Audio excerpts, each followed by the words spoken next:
Pour les quelques stations-service du Nigeria, voici à quoi ressemble la situation. De longues queues de conducteurs attendant de faire le plein. Certains passent des heures dans la queue et parfois même, ils n'obtiennent pas leur approvisionnement.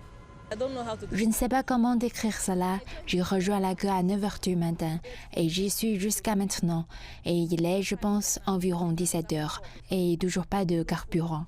La pénurie a duré près d'un mois et empire jour après jour. Cela a mené à une augmentation du prix du pétrole, même quand la subvention gouvernementale est toujours en place.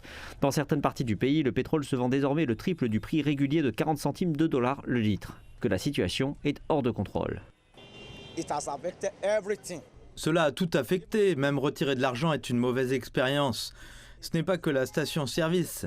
Allez dans les banques, j'ai de l'argent sur mon compte, mais retirer l'argent pose un problème. Vous ne pouvez pas retirer. Hier, je voulais réserver un bus pour Abuja. Cela coûtait 29 800 naira. Et d'où vient l'argent? Cela nous affecte tous. Je travaille dans le transport, donc à la fin de la journée, vous travaillez pour du carburant. Vous ne travaillez même plus pour vous-même.